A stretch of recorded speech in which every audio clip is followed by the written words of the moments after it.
A FAM production. Furniture and mattress. FAM.news. 5 ways appliances dealers can market to builders and designers. John O'Halloran is back as our co-host here on the FAM Marketing Show, and it starts in 30 seconds. Brick and mortar to click and order. Nationwide Marketing Group is your partner for the entire shopping journey. When it comes to digital marketing, Nationwide members don't just buy clicks or impressions, they get results. You see, Nationwide Marketing Group is a premier Google partner with an industry-leading digital marketing platform called AdRocket. Nationwide gets your store in front of customers during the shopping journey, driving customers into your store to buy from you. Learn more right now at nationwidegroup.org.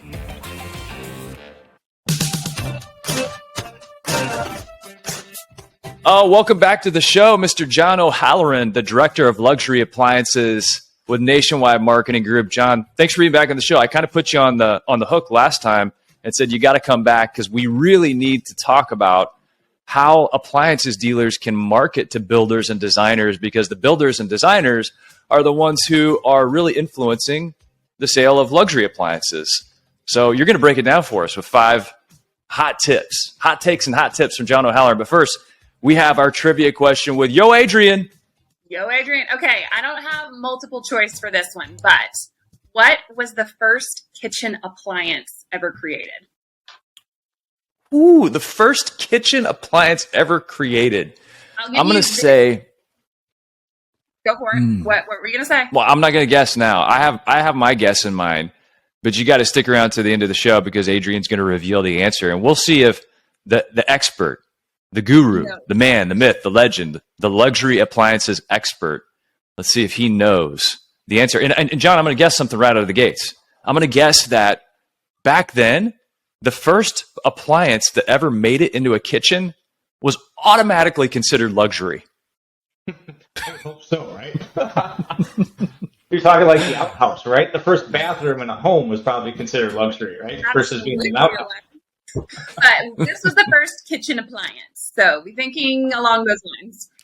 All right, first kitchen appliance. So we'll stick around. And if you have a guess, go over to fam.news and text us on our podium number. It's in the bottom right-hand corner. It says text us. And hey, we're happy you're here. We're happy you're part of the fam. We are a fan of you.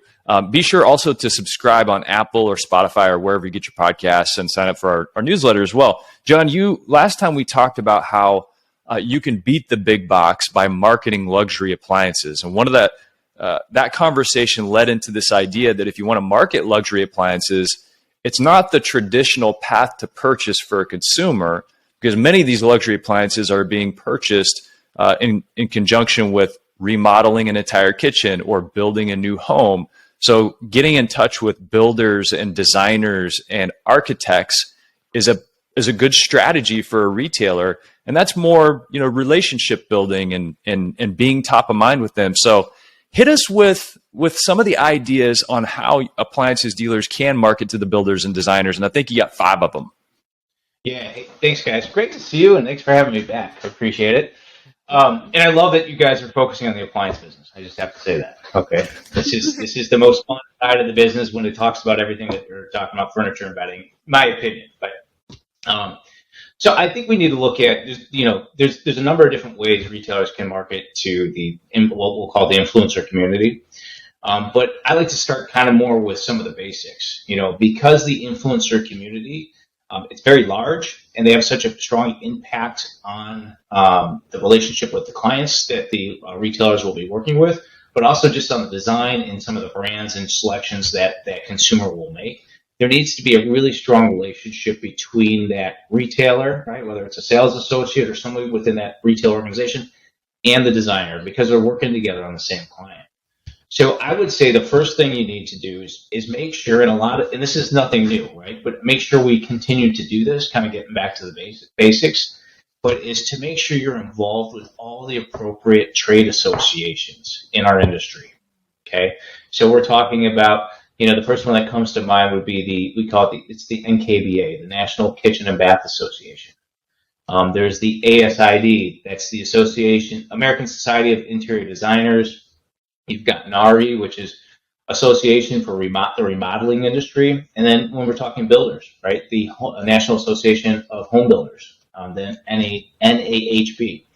So very important associations because they have different events, they have different meetings, and if you can get involved as a retailer, it's a great opportunity for you to build those personal relationships with those influencers. So you know that you can trust each other and work together successfully on a client. So that, I would say that's number one. The next thing, and it's kind of tied into that, but a lot of these influencers, to maintain their certifications as a kitchen designer, there's certain, they call them CEU, that's continuing education events that they need to participate in. Okay, it's like a teacher that has to continue to take classes, right, to be certified as a teacher. So as a retailer, you have the ability to participate and actually host these events in your showroom. And it's a great way to connect with that influencer community, because then you're bringing all these different people, say it's designers that are part of the National Kitchen and Bath Association. You're bringing them all into your showroom. You have an opportunity to work with the vendor community within the appliances, because they will have they will have their field teams. Some of them will be certified to teach these classes, or they have trainers that are certified to train these classes. They'll focus on a topic, then they will talk and have their meeting that they want to host, and then you have maybe a cocktail party, right, or offer hors d'oeuvres. And it's an opportunity for you to, build that relationship, but also to show off your showroom. So if it's somebody that you're not currently working with, well, maybe it's somebody that they feel more comfortable, like, wow, you need to come check out the showroom from a client's perspective. Okay. And then the third thing I think is important, kind of getting back to the basics, is really having somebody on your team, right, that's dedicated to working with the influencer community, right? Really an outside person that's just not in your store, but that goes out and visits, the designers in their showroom. That goes out, visits the builders, right? Builds that relationship with them, helps them out wherever they need help. Some of the most successful companies where these individuals will actually go out and they'll do, they call them lunch and learns, right? Well, they'll bring in lunch and they'll sit down for an hour and have a topic. They'll talk about, a specific brand and say built-in refrigeration. Or they'll do a general thing. Here are the latest updates in the appliance business to help educate them, right? So they are more educated when they work with the client and help them understand, when they're specifying kitchens. And then again, it's about building and fostering that relationship. John, I got to pause you here for a second, because it reminds me of talking to Jordan Rorta at Dord & Bodie. And Jordan and I were talking about their business and some of the growth they experienced. And really, a significant portion of that growth was coming from the B2B space. So instead of marketing to consumers, they were going out and they had programs put together for builders and just a variety of different businesses, whether it was selling appliances or furniture, on and on it went. I thought that was really interesting that they had dedicated staff, just like you talked about, to that arena, and they were seeing the fruits of that effort.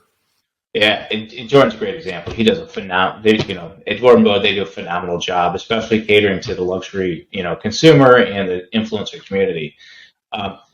One thing you'll find too is that they also might have, or other, retailers out there that are successful in the space might also have special, incentive programs for designers to refer consumers to them, right? So there's a lot of different ways that retailers can work with the design or influencer community to try to foster that relationship, but really have the incentive to drive business into their showrooms and to work with their salespeople. So those are we'll get back to the basics. We're talking an outside salesperson. We're talking about association memberships, continuing education events, and bringing people into your showroom. What else? I think we have two more to round out our top five. Yeah. So, and I think these are really important, especially since the, coming out of the last couple of years in the pandemic. But, when consumers were at home, they spent a lot of time online. So those behaviors have continued. And, they're not doing a lot of, say, purchases today when it comes to luxury appliances through e-commerce, but they're doing a lot of research. So a great thing for members to remember, or retailers to remember, is that we need to be marketing, right, to consumers, but also to the influencer community through digital. Okay, so what we've found successful, and we've been doing a lot of testing to help our retailers, market to the trade community, is using digital marketing campaigns, but they're targeted not towards, necessarily towards, like, say, Facebook or like Instagram, but being more targeted towards LinkedIn. We found success with that. Okay, how about a Zillow, right? So taking a different look to what we've done on the consumer side, but adapting it to more of the trade community. And then when you do that, then you come up and you start developing these leads with the trade community, and you can do remarketing campaigns through email. We found success even doing it, direct mail out, as well as these remarketing email campaigns. So really kind of an omni-channel is a term that's used and thrown around, lately, but it really means, just using more than one touch. So how do we touch these trade, members, these designers, these architects, these builders, these remodelers, multiple times in different ways? And so we found a tremendous amount of success doing that. And then the last thing, right? I'll say the fifth thing, and this is one of the most important things that any retailer needs to do today, if they're not doing it already, but is really focus on your website. Your website is now your number one store. The statistics that they have out there, I think today, are that 80% of the first 80% of the consumers that you'll come in contact with, the first touch they have is through your website. So you want to make sure that, if we're talking about the trade community, that you have a website, with, say, it's in the luxury space, right, where that mimics or mirrors a similar type experience as if you're bringing that trade customer or that, trade customer or their client, right, in your showroom. So you want to make sure that you have, videos incorporated into your brand pages, that your brand pages don't look, on the luxury side, don't look like they would for, say, a value entry-level dishwasher product, that they're much more upgraded. We've been incorporating virtual tours that some of our larger luxury retailers have put on their website. We've been able to bring that, incorporate, and embed them into our members' websites. So there's some really cool things that you can do on the web, right, to help make sure that once you, either are drawing, the trade customer or the trades into, your organization, and they go to your website, or it's the first experience that they have with you, that's a very positive experience. I don't think that can be overstated enough. That just the idea that if you are a designer or a builder and this is your client, any place you take them, you want that to represent you and your brand. And so are you going to want to take them into a dirty window store with, cobwebs covering part of the appliances? No, you're going to want to first show them some experience online that illustrates this is luxury and here's why we think this could be a good fit for this build or this design. You want to be able to poke around and virtual tours and do all the cool tech things that also begin to signal to that customer that this is a tech-enabled product. This is a luxury good. And then whenever you actually do go into a showroom and you pay that off in the physical world and you kind of get down to decision-making time, you want that to be, again, an experience that represents your brand as a builder or a designer. So think about the experience that they're trying to create for their consumer and make sure that you map to that in a very meaningful way. And when you do that, and you're the one that's helping the builders create that better experience, that's going to be business for you. Yeah, and just to add on to that, I love what you just said, Mark, is that, there are even things like we have, appointment scheduling. So that's on a website. So, when you're sending your client to a retailer, and they schedule an appointment, that client is going to have that one-on-one experience with that retail salesperson. So it makes you feel much more comfortable about the experience that they're going to have. We now have, a big thing that we're trying to get more of our members involved with is chat. Okay, and chat's more than just texting back and forth these days. We came out with, because we knew that our retailers needed a better experience with the chat platform. So we came out with a special chat called Chatterbox, and it has multiple different capabilities. But one of the things that's really neat is if I'm sending my client, or I could be with my client, we can get online on a member's website, and we can do a video chat in their showroom where that retail salesperson is walking around to different vignettes, right? Or talking about, hey, here's an idea of what here's what the refrigerator that you're talking about. Here's what it actually looks like in a vignette. Okay. So video becomes very, very powerful. Wow, that is powerful. And in this day and age, you also have to think about one more thing. When somebody is ready to solve that problem, you need to be available to help them right at that moment. I know this is like not even in our industry, but I have a friend who works in the home healthcare space, you know, seniors who are getting out of the hospital, but they need some help at home still. So think about in that situation, if the daughter or the son calls them, they are trying to solve that problem right then, and the first to answer wins. So if you can just think about it in terms of be first, create the better experience, evaluate that experience from stem to stern, and then like John has outlined here for us today, concentrate on these 5 ways to market to builders and contractors and designers: association memberships, continuing education events in your store, an outside dedicated salesperson. Make sure you are marketing in the digital space, and 100% work with Nationwide Marketing Group or your web provider to make sure that website is on point. John, did we miss anything? You nailed it. I love the last point. Make sure you're working with Nationwide Marketing Group, right? Absolutely. We're here to help support you. All right, we gotta close the loop on this trivia question. Okay, hit us back with it, Adrienne, and then John and I are gonna guess. All right. What was the first electric appliance? The first electric appliance. Okay, I had a different guess when you just said appliance. Okay, sorry. Yes, that's what I had written down. Electric appliance. Okay, what's your guess? Mark, you want to go first? Okay, I'll go first. I'm gonna hack this one. Okay, here's what I do know. I know for a long time there was a race between gas and electricity when it came to refrigerators. And somehow along the way, the electricity beat out the gas. True. But from what I heard back in the day, gas was pretty efficient. So the first electric appliance, I'm gonna, you know what I'm gonna say? I'm gonna go miniature electric appliance. I'm going toaster. Okay. Okay. Yeah, I am going back to probably one of the biggest categories in the appliance business, right? Washing machine. Washing machine. And maybe like an old, yes, washing machine. That's what I'm going with. Okay. I'm actually very Wait, hold on a second. Wait. Adrienne, didn't you say kitchen appliance though? I did say kitchen appliance. First electric So appliance. I don't know, John. I mean, I guess maybe all the washing and the cooking could have happened in one room. Okay, well, listen, let me change my guess. Change your guess. I'm going with an electric stove. So one of you is right.